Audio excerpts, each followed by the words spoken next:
kasih setiamu di dalam hidupku.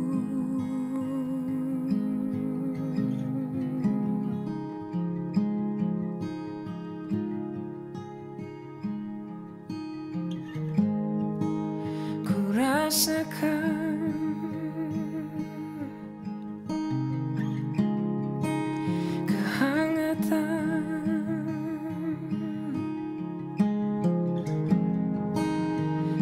kasih sayang di dalam hadiratmu.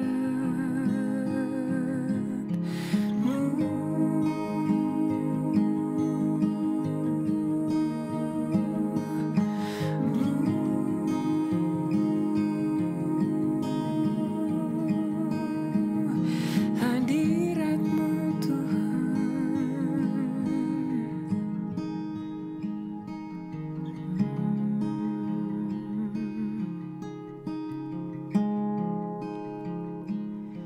hanya Engkau juru selamatku. Tuhan, Kau setia padaku.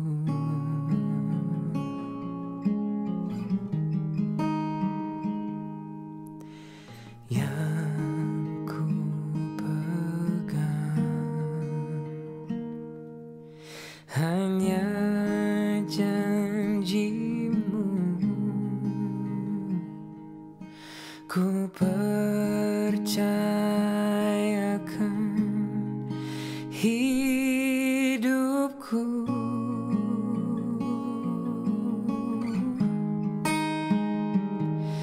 Ku sembah Kaulah-Ku, Bapa dan sahabatku. Kau yang pedulikan seluruh hidupku.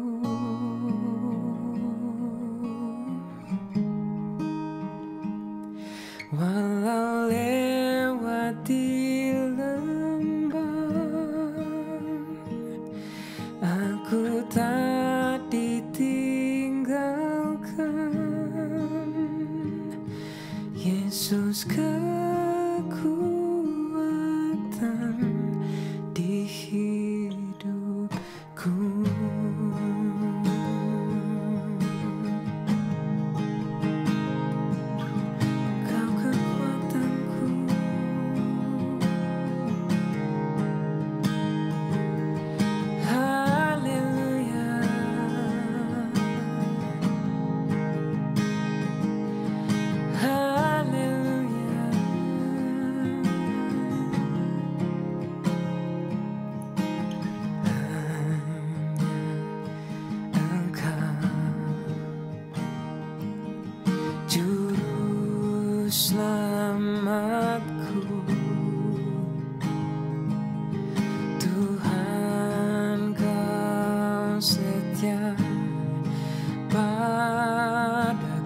dan sahabatku,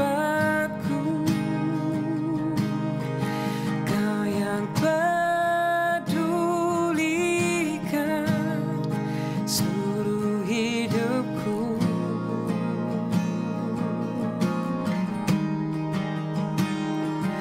Walau lewati lembah,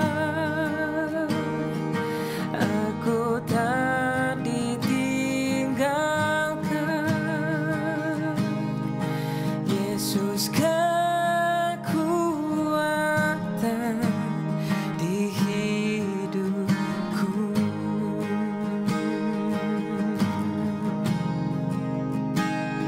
Yesus kekuatan di hidupku.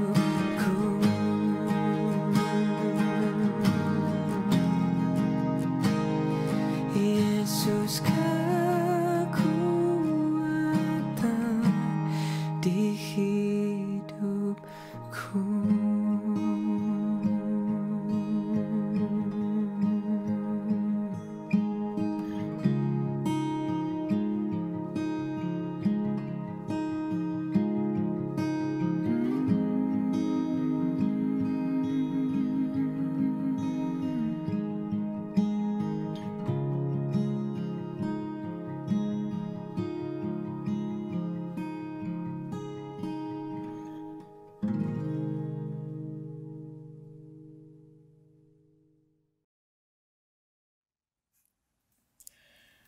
Selamat pagi, jemaat IRC dan para simpatisan, baik yang berada di Australia maupun di luar Australia.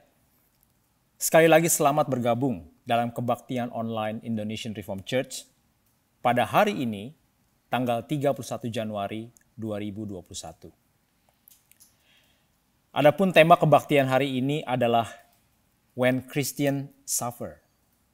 Dan bagian Alkitab yang akan kita telusuri hari ini terambil dari kitab Yohanes, pasal yang ke-11, ayatnya yang pertama sampai dengan yang ke-7, dan ayatnya yang ke-11 sampai dengan yang ke-15. Sebelum kita masuk dalam kebaktian ini, saya undang untuk kita semua berdiam diri sejenak.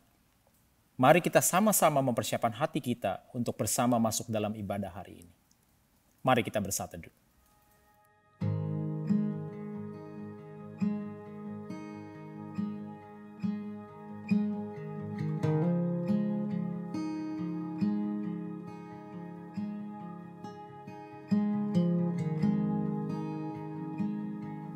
Amin.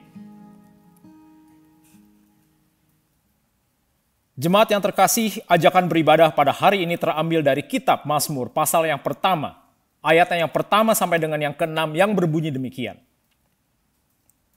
Berbahagialah orang yang tidak berjalan menurut nasihat orang fasik, yang tidak berdiri di jalan orang berdosa, dan yang tidak duduk dalam kumpulan pencemooh. Tetapi yang kesukaannya ialah Taurat Tuhan, dan yang merenungkan Taurat itu siang dan malam.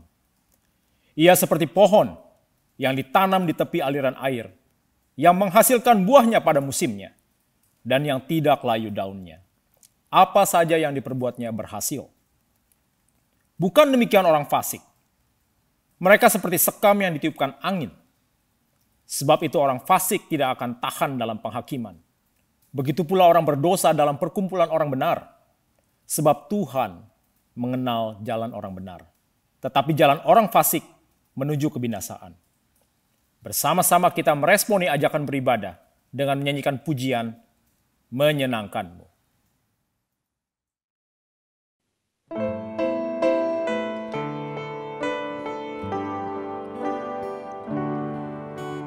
Tuhan, ku mau menyenangkanmu.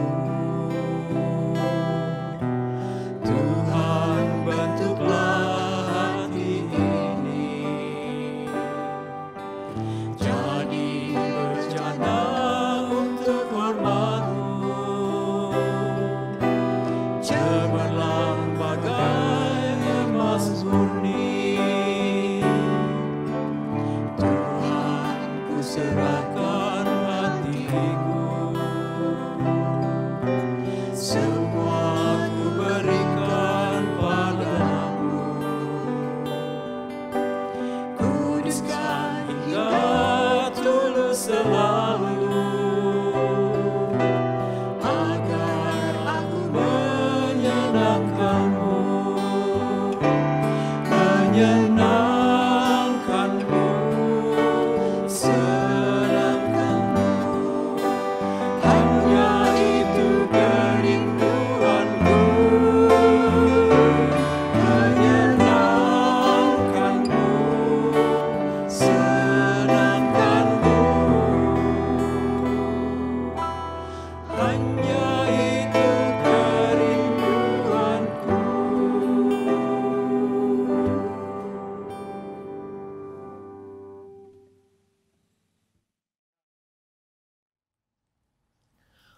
Jemaat yang dikasihi Tuhan, kebaktian kita pada pagi hari ini, kita mulai dengan pengakuan bahwa pertolongan bagi kita datang dari Allah, pencipta langit dan bumi.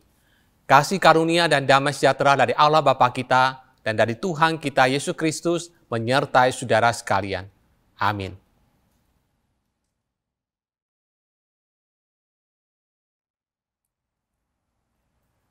Jemaat Indonesian Reformed Church yang terkasih, mari kita bersama-sama menundukkan kepala kita. Dan mari kita mengakui segenap dosa dan kesalahan kita di hadapan Tuhan. Mari kita berdoa.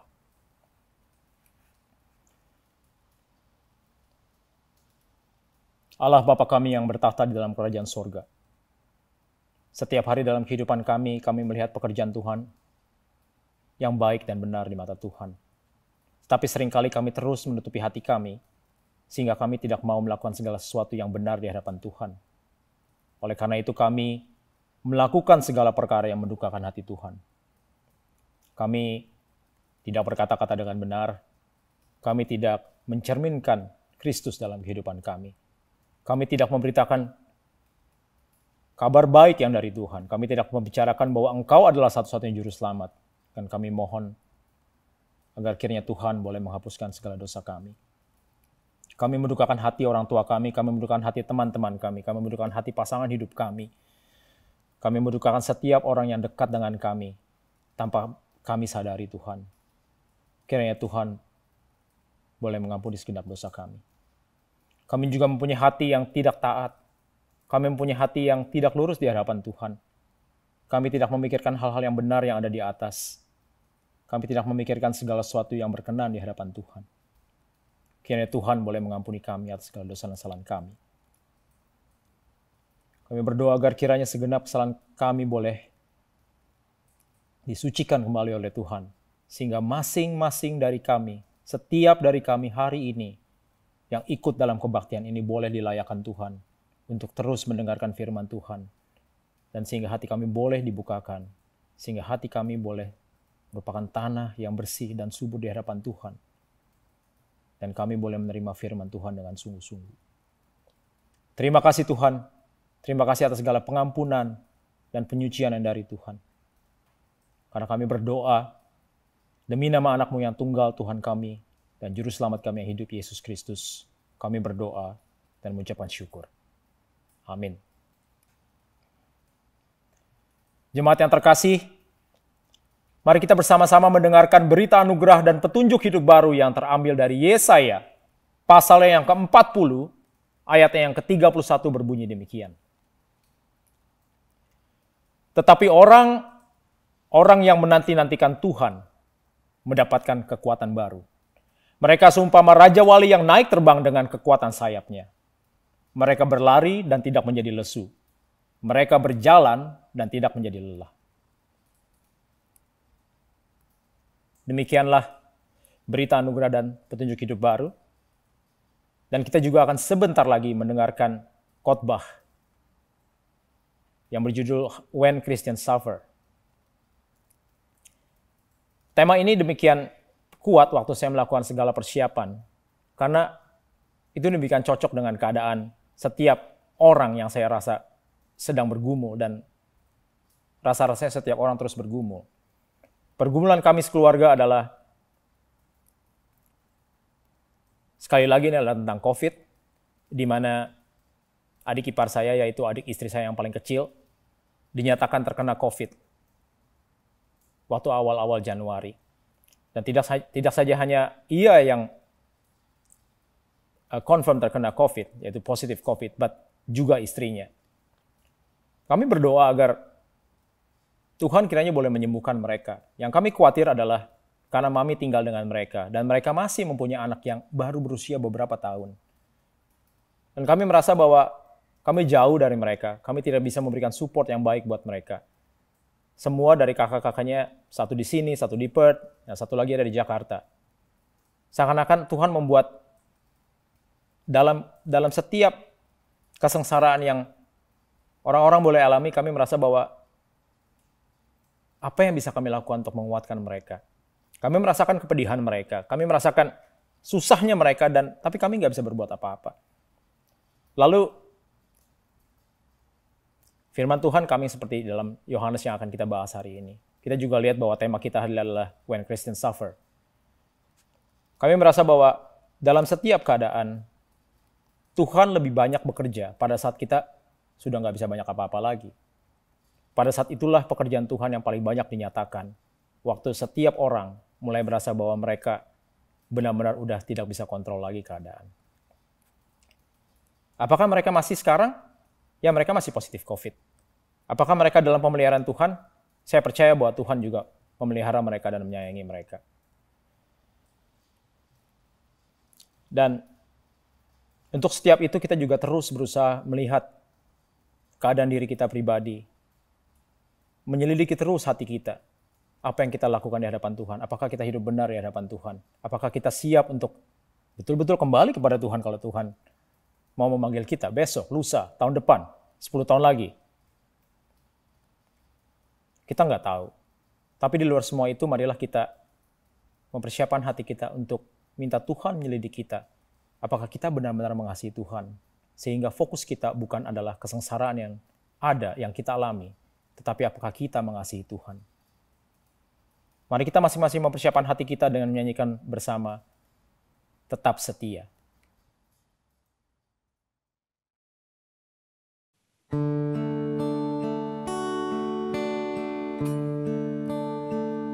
Selidiki aku, lihat hatiku, apakah ku sungguh mengasihimu, Yesus?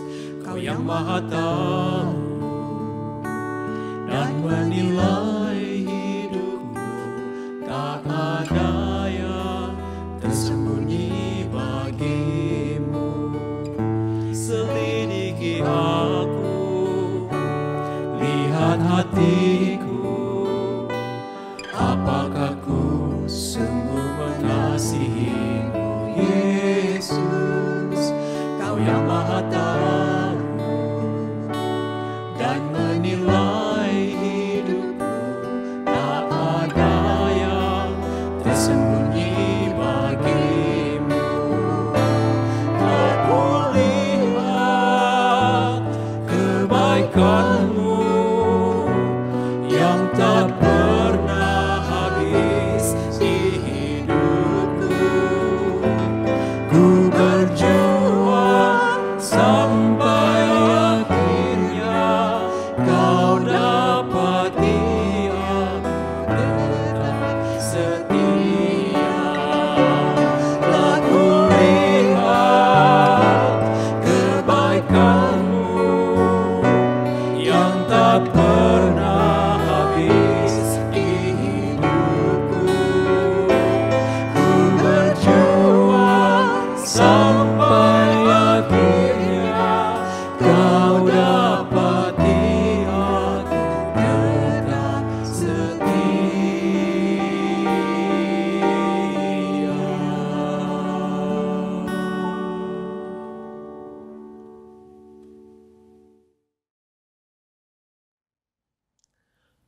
Jemaat yang dikasih Tuhan, kita akan masuk dalam pelayanan firman. Mari kita berdoa, kita mohon pimpinan dari Tuhan. Bapa kami yang ada di dalam sorga, Bapa yang begitu mengasihi kami ya Tuhan, dengan cinta kasih yang kekal. Ada banyak peristiwa-peristiwa yang terjadi dalam kehidupan kami, yang tidak bisa kami mengerti dan tidak bisa kami cerna. Ada banyak pergumulan-pergumulan yang juga terjadi dalam kehidupan kami, yang seringkali membuat hati kami menjadi gelisah. Tetapi ajar kami untuk percaya, sekalipun kami tidak mengerti sepenuhnya akan semuanya itu. Tetapi ajar kami percaya bahwa Tuhan mengasihi kami, bahwa Tuhan memimpin kami, bahwa Tuhan bekerja dalam segala sesuatu sesuai dengan waktu dan rencana Tuhan yang terbaik bagi kami. Terima kasih untuk kesempatan boleh beribadah pada pagi hari ini. Terima kasih Tuhan, kami berdoa kiranya Tuhan boleh berbicara kepada kami lewat firman yang akan kami baca dan kami renungkan. Kami berdoa dan mohon dalam nama Tuhan Yesus Kristus. Amin. Saudara yang dikasihi Tuhan, firman Tuhan akan saya bacakan dari Injil Yohanes pasal ke-11. Ayat pertama hingga ke-7, ayat ke-11 hingga ke-15, yang berbunyi demikian. Ada seorang yang sedang sakit, Namanya Lazarus. Ia tinggal di Betania, kampung Maria dan adiknya Marta. Maria ialah perempuan yang pernah meminyaki kaki Tuhan dengan minyak mur dan menyekanya dengan rambutnya. Dan Lazarus yang sakit itu adalah saudaranya. Kedua perempuan itu mengirim kabar kepada Yesus, "Tuhan, dia yang engkau kasihi sakit." Ketika Yesus mendengar kabar itu, ia berkata, "Penyakit itu tidak akan membawa kematian, tetapi akan menyatakan kemuliaan Allah. Sebab oleh penyakit itu, anak Allah akan dimuliakan." Yesus memang mengasihi Marta dan kakaknya dan Lazarus. Namun setelah didengarnya bahwa Lazarus sakit, ia sengaja tinggal 2 hari lagi di tempat di mana ia berada. Tetapi sesudah itu ia berkata kepada murid-muridnya, "Mari kita kembali lagi ke Yudea." Demikianlah perkataannya. Dan sesudah itu ia berkata kepada mereka, "Lazarus, saudara kita, telah tertidur, tetapi aku pergi ke sana untuk membangunkan dia dari tidurnya." Maka kata murid-murid itu kepadanya, "Tuhan, jikalau ia tertidur, ia akan sembuh." Tetapi maksud Yesus ialah tertidur dalam arti mati. Sedangkan sangka mereka, Yesus berkata tentang tertidur dalam arti biasa. Karena itu Yesus berkata dengan terus terang, "Lazarus sudah mati, tetapi syukurlah aku tidak hadir pada waktu itu, sebab demikian lebih baik bagimu, supaya kamu dapat belajar percaya. Marilah kita pergi sekarang kepadanya." Sampai di sini bacaan firman Tuhan. Yang berbahagia ada mereka membaca firman Allah, memelihara dalam kehidupannya. Saudara yang dikasihi Tuhan, melalui perikop Injil Yohanes pasal ke-11 ini, kita belajar sebuah topik tentang when Christians suffer. Ketika orang Kristen menderita. Ketika anak-anak Tuhan mengalami penderitaan di dalam hidupnya. Saudara, Tuhan Yesus pernah memberikan perumpamaan, yaitu sebuah perumpamaan tentang penabur dan benih yang ditabur. Dikatakan bahwa ada benih yang ditaburkan di tanah yang berbatu-batu. Itu adalah gambaran orang yang mendengarkan firman Tuhan dan menerimanya dengan gembira. Tetapi ia tidak berakar dan tahan sebentar saja. Apabila datang penganiayaan atau penindasan karena firman itu, dikatakan orang itu pun segera murtad. Lalu dikatakan ada benih yang ditaburkan di tengah semak duri. Itu adalah gambaran orang yang mendengarkan firman itu. Lalu kekhawatiran dunia dan tipu daya kekayaan ini menghimpit firman itu sehingga firman itu tidak berbuah. Saudara, dari sini kita belajar bahwa pencobaan, penderitaan, sakit penyakit, dan kesulitan dalam hidup ini dapat membawa orang ke dalam keraguan-raguan. Tidak terkecuali pada orang Kristen yang dikatakan sebagai orang yang memiliki iman yang teguh, iman yang kuat. Terkadang orang Kristen tersebut bisa bertanya, apabila Tuhan mengasihi aku dan Tuhan Maha Kuasa, lalu mengapa saya harus mengalami pencobaan-pencobaan seperti ini? Saudara yang dikasihi Tuhan, Yohanes Pembaptis yang sedang berada di penjara, suatu hari mengutus murid-muridnya kepada Tuhan Yesus dan bertanya demikian, "Engkaukah yang akan datang itu, atau haruskah kami menantikan orang lain?" Dengan kata lain, seolah-olah Yohanes Pembaptis ingin berkata, "Jikalau engkau adalah Mesias, maka mengapa aku ada di penjara?"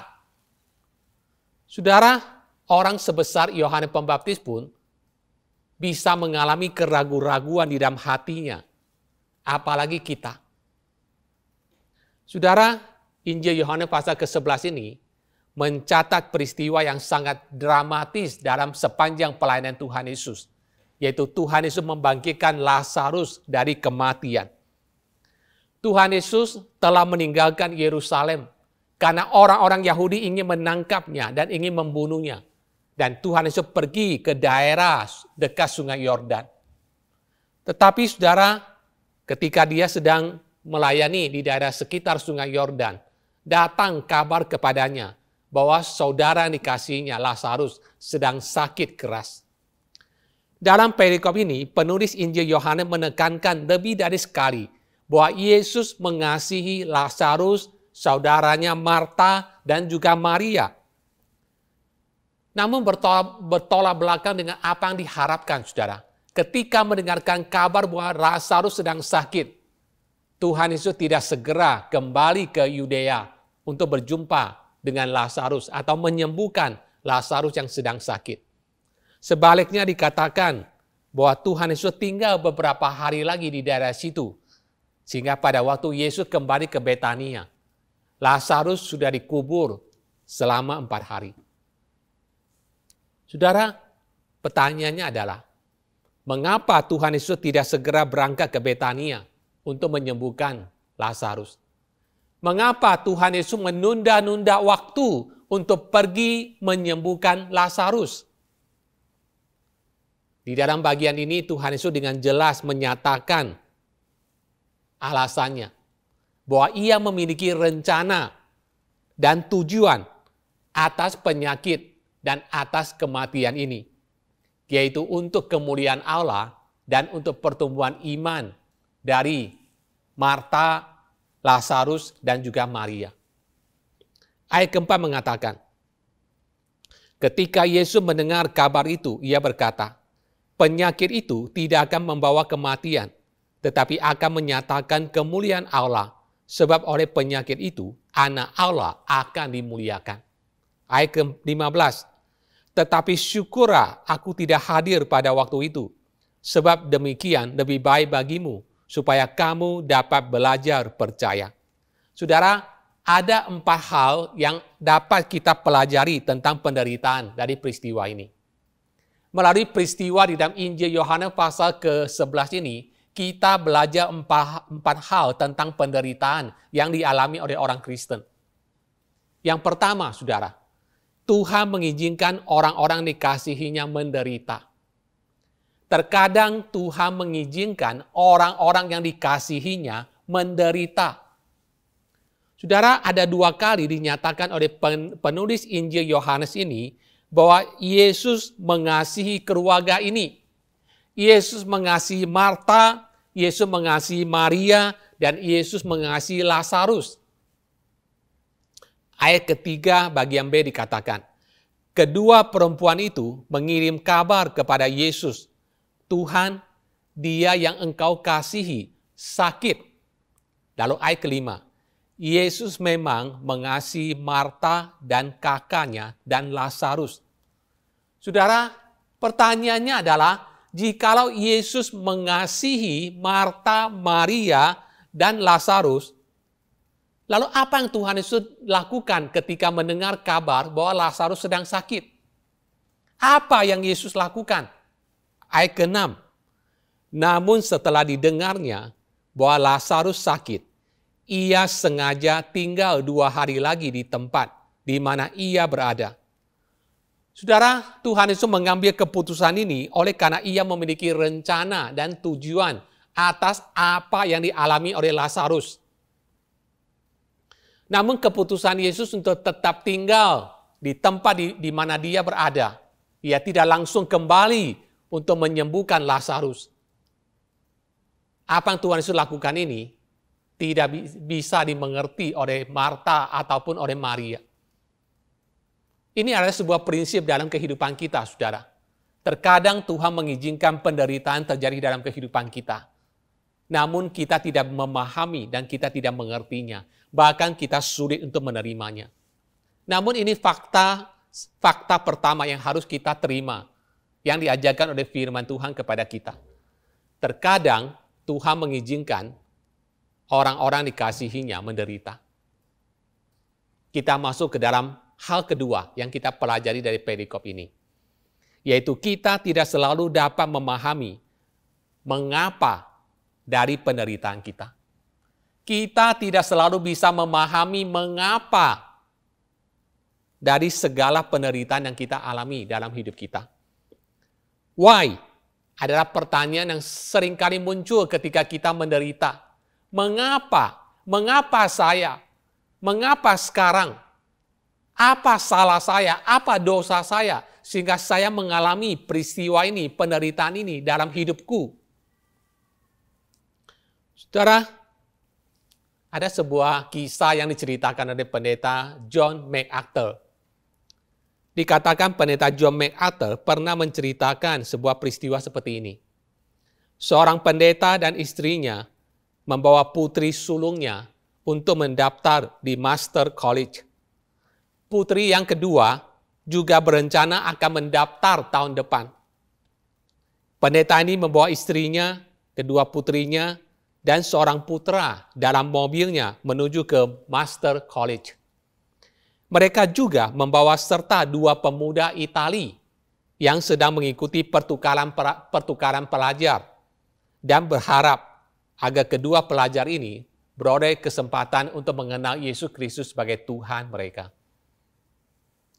Dalam perjalanan pulang dari Master College, mobil mereka ditabrak sebuah van, sebuah mobil besar dengan kecepatan tinggi di sebuah persimpangan. Tabrakan keras ini membuat kedua putri mereka yang duduk di bagian paling belakang terpental keluar dan meninggal seketika. Api dengan cepat menyurut mobil mereka, sehingga anak laki-laki dan kedua pelajar dari Italia tersebut mengalami luka bakar yang serius sehingga harus dilarikan ke rumah sakit. Sang pendeta dan istrinya yang duduk di depan tidak mengalami luka yang serius. Sang pendeta dan istrinya mengalami syok karena kehilangan yang mendadak ini.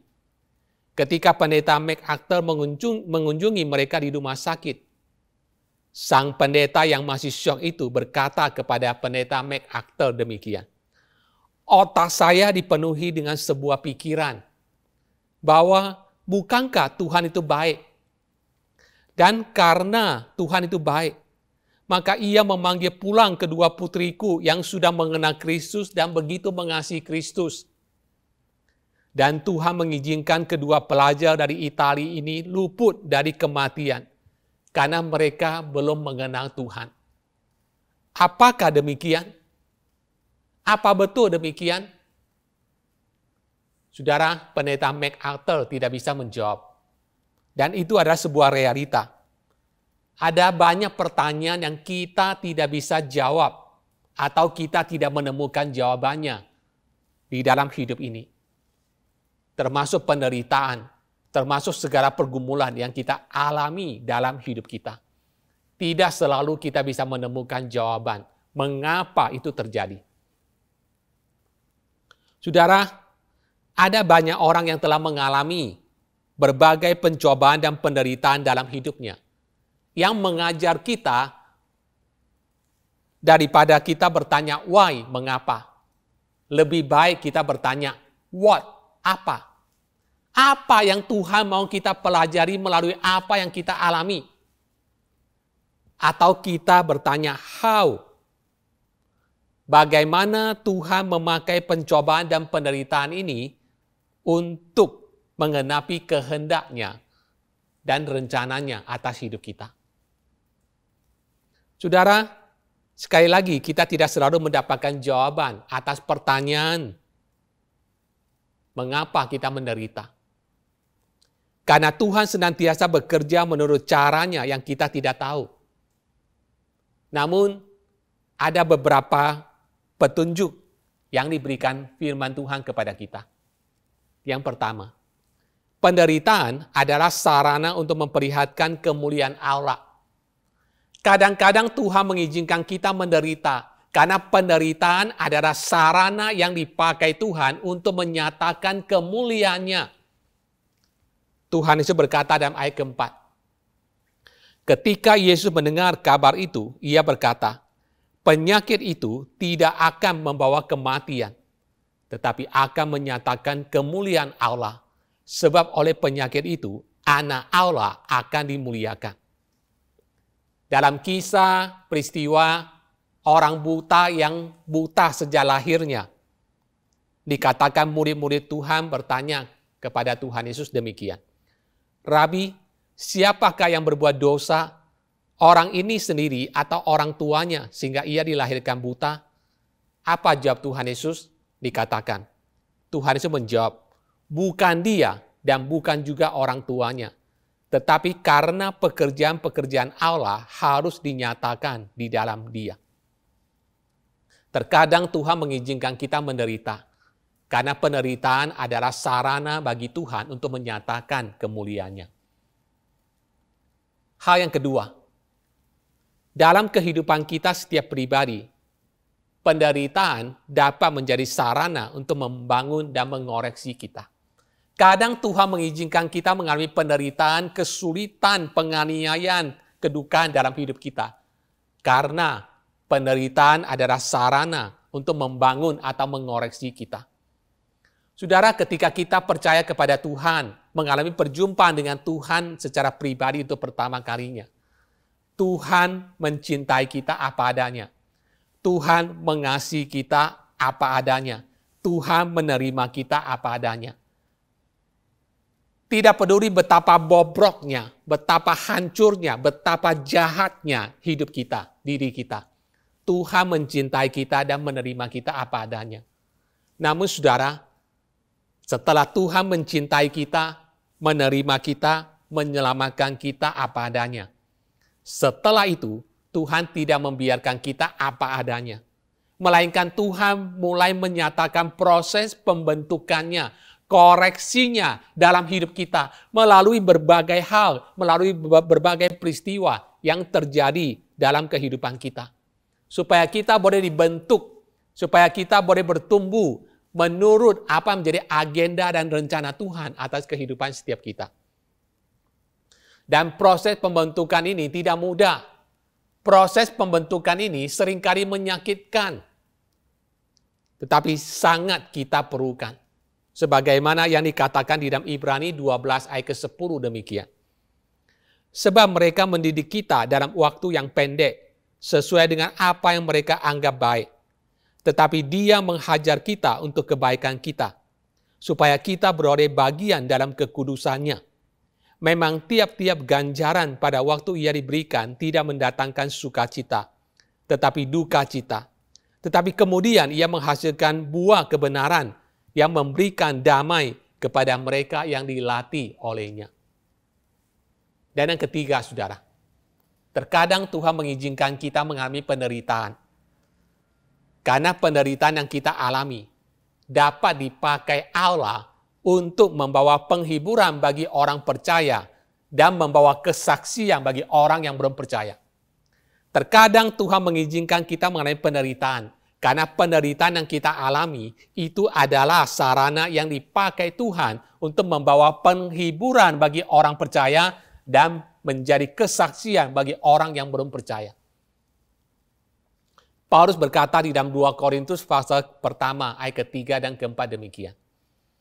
Terpujilah Allah, Bapa Tuhan kita Yesus Kristus, Bapa yang penuh belas kasihan dan Allah sumber segala penghiburan, yang menghibur kami dalam segala penderitaan kami, sehingga kami sanggup menghibur mereka yang berada dalam bermacam-macam penderitaan dengan penghiburan yang kami terima sendiri dari Allah. Karya Tuhan yang membangkitkan Lazarus pada akhirnya membawa banyak orang Yahudi percaya kepada Tuhan. Sebagaimana dikatakan di dalam ayat ke-45. Banyak di antara orang-orang Yahudi yang datang melawat Maria dan yang menyaksikan sendiri apa yang telah dibuat Yesus, percaya kepadanya. Saudara, ketika engkau pernah mengalami kehilangan orang-orang yang engkau kasihi, mungkin itu pendamping hidupmu, saudaramu, anakmu, maka engkau bisa menjadi penghiburan yang sangat teguh bagi orang yang juga sedang menderita karena kehilangan. Pengalaman hidupmu yang pernah mengalami kehilangan orang dikasihi, berkata-kata lebih kuat kepada orang yang sedang menderita daripada beribu-ribu kata yang lain. Ketika engkau pernah mengalami pergumulan oleh karena pengobatan yang panjang dan melelahkan karena penyakit tertentu, engkau bisa dipakai Tuhan untuk menjadi penghiburan bagi orang yang saat ini sedang menderita karena sakit penyakit.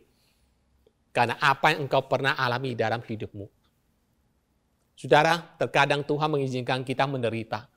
Karena penderitaan kita merupakan sebuah sarana yang dipakai Tuhan untuk membawa penghiburan bagi orang yang percaya dan menjadi kesaksian bagi orang yang belum percaya.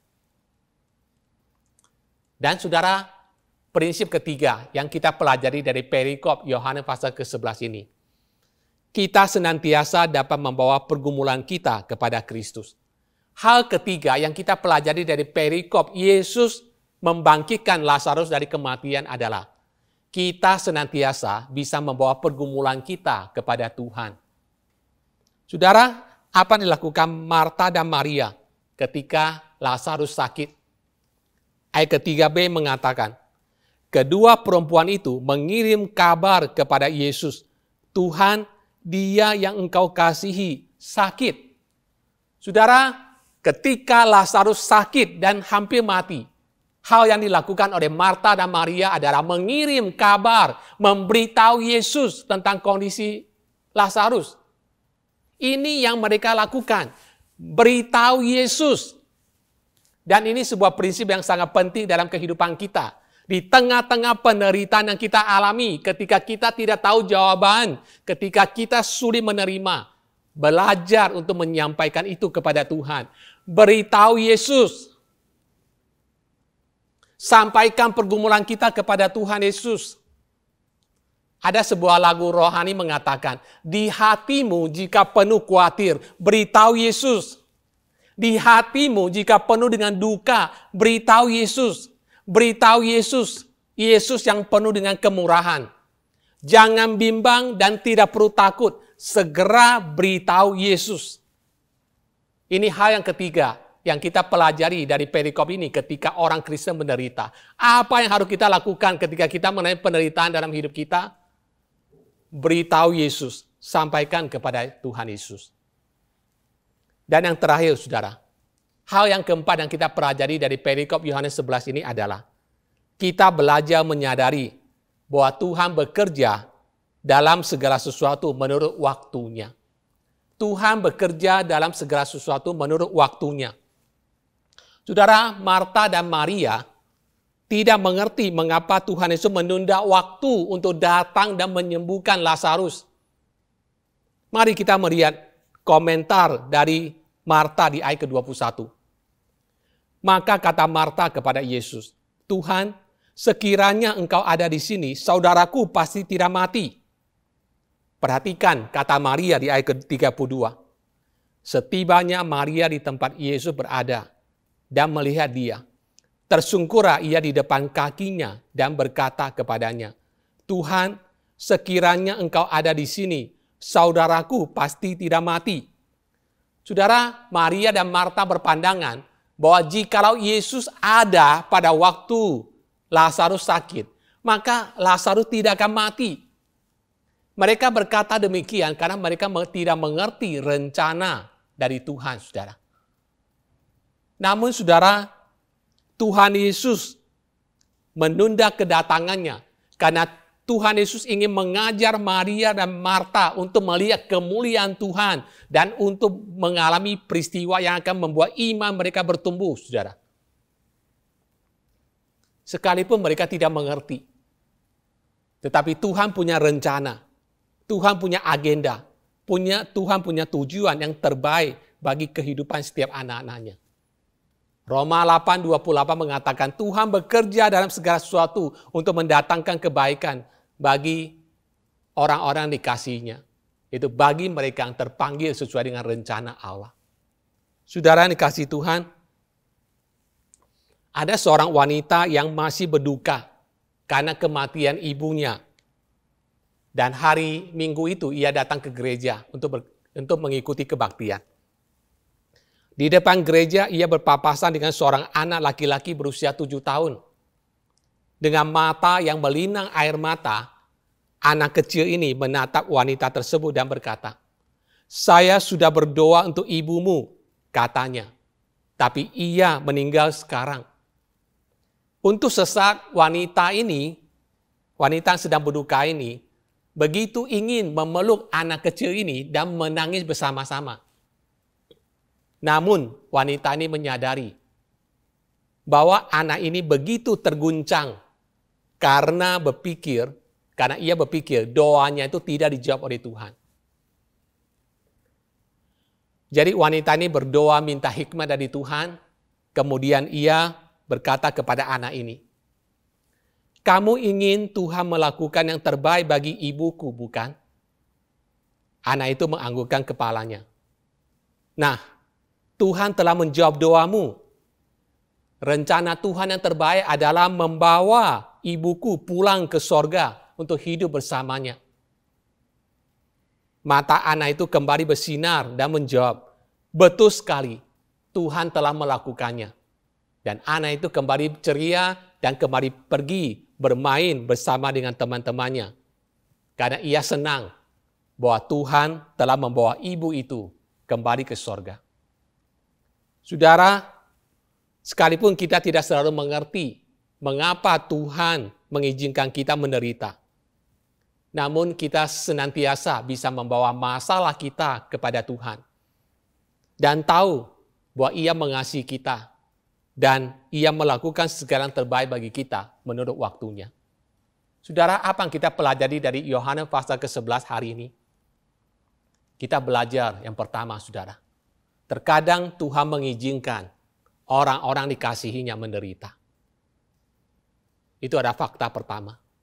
Fakta kedua, kita tidak selalu mendapatkan jawaban atas pertanyaan, mengapa kita menderita? Mengapa kita harus mengalami peristiwa ini? Mengapa kita harus mengalami peristiwa itu? Mengapa orang-orang kita kasih harus mengalami ini, harus mengalami itu, saudara?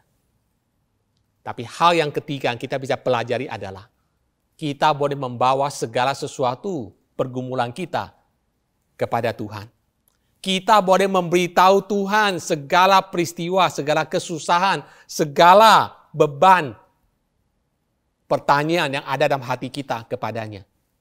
Dan percayalah, Tuhan bekerja dalam segala sesuatu untuk kebaikan kita, menurut rencananya, menurut agendanya, menurut tujuannya yang terbaik bagi setiap kita.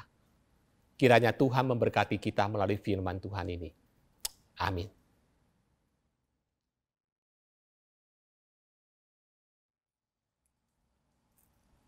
Jemaat yang dikasihi Kristus, marilah kita bangkit berdiri.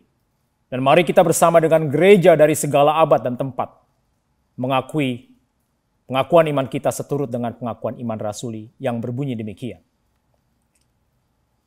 Aku percaya kepada Allah, Bapa yang Maha Kuasa, pencipta langit dan bumi, dan kepada Yesus Kristus, anak yang tunggal Tuhan kita, yang dikandung dari Roh Kudus, lahir dari anak darah Maria, yang menderita sengsara di bawah pemerintahan Pontius Pilatus, disalibkan, mati dan kuburkan, turun ke dalam kerajaan maut.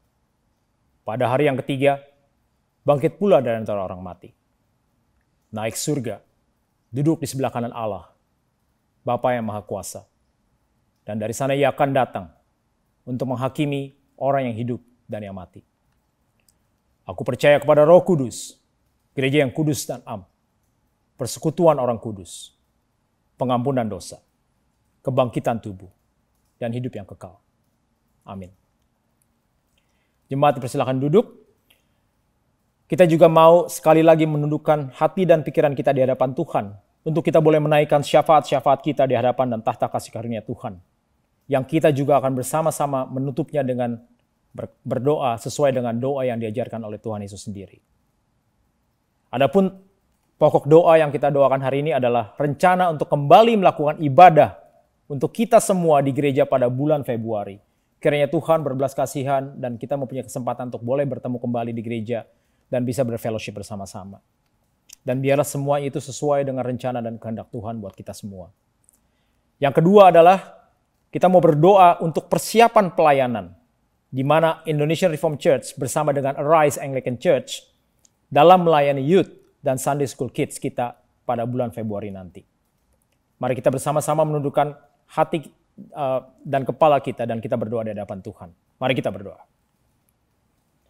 Kami mengucap syukur untuk pemeliharaan Tuhan setiap hari dalam kehidupan kami, baik kami sekeluarga, baik kami dengan teman-teman kami, dengan teman sepekerja kami Tuhan, dan kami mengucap syukur setiap hari bahwa di dalam segala hal Tuhan yang menjaga keluar masuk kami.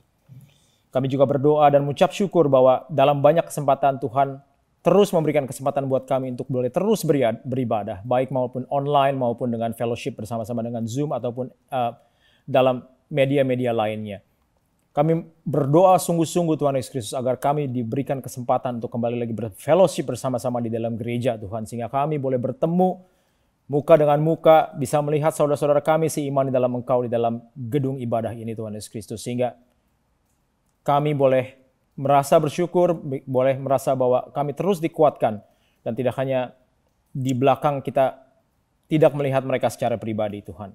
Karena itu kami berdoa dengan sungguh-sungguh agar kiranya di bulan Februari, jika ini memang rencana dan kehendak Tuhan, kami boleh kembali lagi ke tempat ini Tuhan untuk boleh berbakti bersama-sama Tuhan Yesus Kristus. Berdoa juga khusus untuk pelayanan bersama Tuhan Yesus Kristus dengan Arise Anglican Church untuk Sunday School Tuhan Yesus dan Youth. Kami percaya bahwa ini adalah jalan Tuhan untuk menjaga dan membesarkan anak-anak kami yang sudah mulai dewasa dan juga sudah terus bertumbuh Tuhan. Kami percaya bahwa mereka adalah cikal bakal gereja ini. Kami percaya bahwa Tuhan yang menjaga keluar masuk gereja ini, sehingga Tuhan yang memelihara kelanjutan dari gereja ini Tuhan Yesus Kristus. Kami berdoa agar setiap pelayanan bersama, setiap kesempatan untuk boleh membagikan firman Tuhan bersama-sama kepada anak-anak youth dan sekolah minggu kami bersama dengan Arise, Tuhan yang juga akan memelihara, Tuhan juga akan menyertai, Tuhan yang akan mengurapi setiap pelayanan ini Tuhan Yesus Kristus. Terima kasih Tuhan, kami serahkan Sunday School Kids kami dan juga youth kami di dalam tangan Tuhan di dalam pelayanan bersama ini Tuhan. Dan kami semua mau bersama-sama menutup syafaat kami dengan doa yang Tuhan Yesus ajarkan sendiri.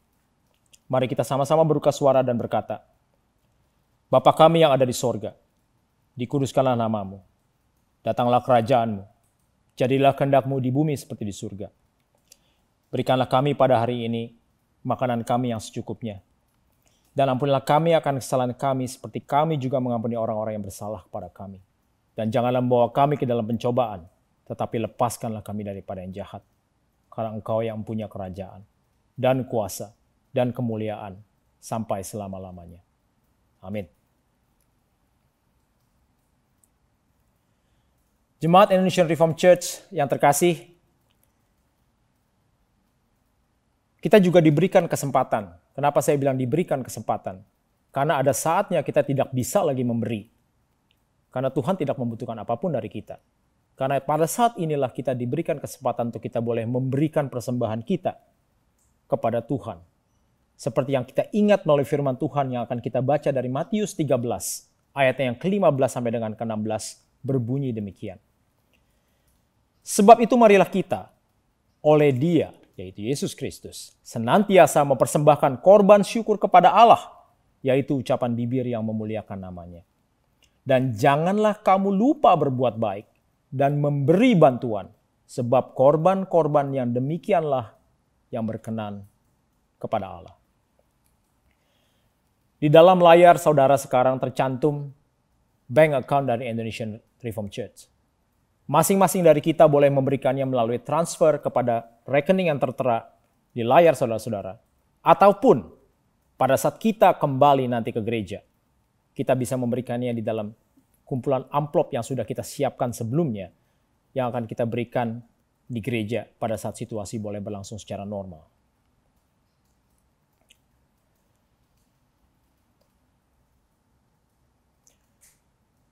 Jemaat yang terkasih, di akhir ibadah ini, kita boleh diingatkan bahwa kita semua bersama diutus untuk menjalani hidup sebagai orang yang benar, yang sudah menerima terang cahaya firman Tuhan, dan bersama dengan kekuatan yang dari Tuhan, yang selalu menopang kita akan berjalan dengan satu keyakinan, melalui pujian Allah itu baik.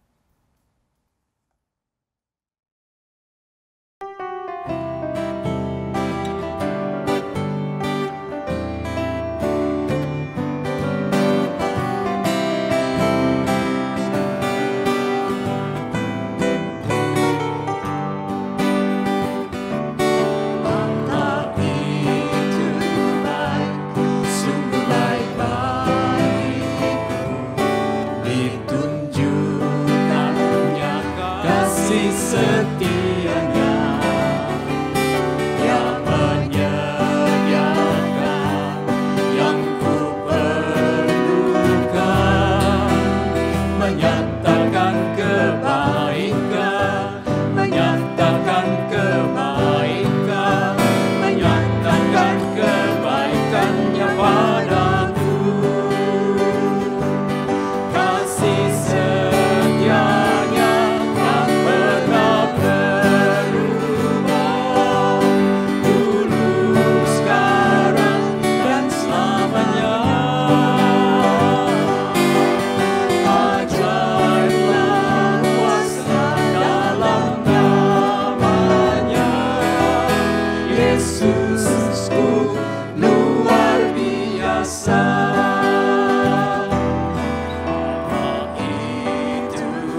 Mari Bapak, Ibu, dan saudara-saudara sekalian, kita mau mengembalikan segala puji, hormat, dan kemuliaan kepada Allah Tritunggal dalam doksologi.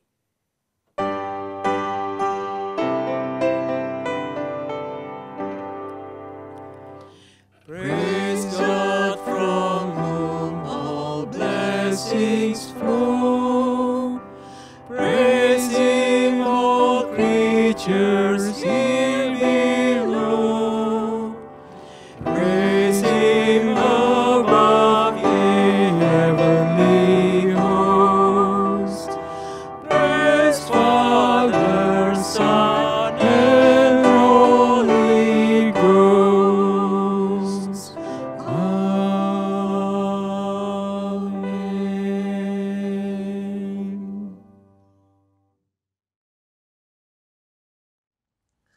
Jemaat yang dikasihi Tuhan, mari kita kembali ke dalam kehidupan kita masing-masing, ke dalam panggilan kita masing-masing dengan menerima berkat dari Allah Tritunggal.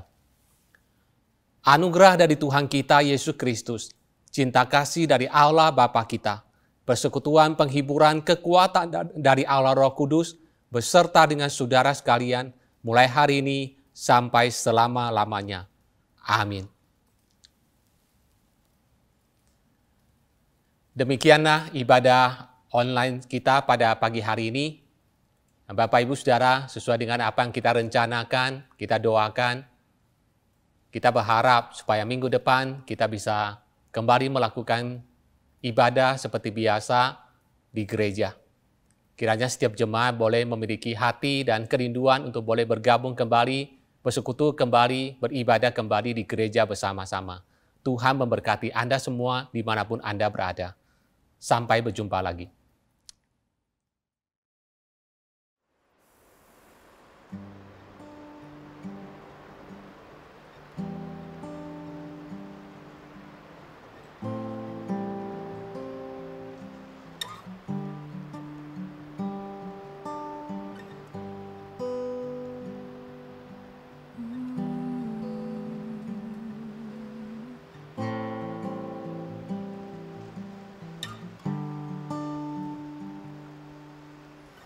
Engkaulah kekuatanku,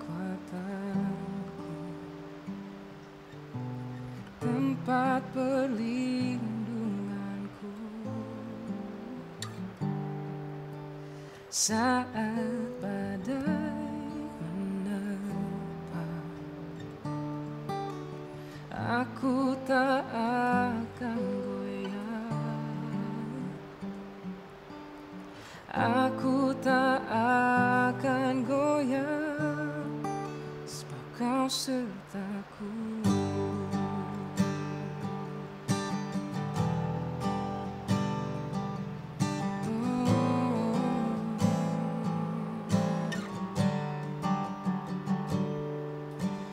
Engkaulah kekuatanku, tempat perlindunganku saat badai menerpa. Aku tak akan goyah, aku tak akan goyah, sejauh langit dari bumi. Begitu besarnya kasih-Mu, penuhi hati kami yang rindu menyembah-Mu. Yesus, sejauh langit dari bumi, begitu besarnya kasih-Mu. Kaulah Tuhan, kekuatanku, sukacitaku.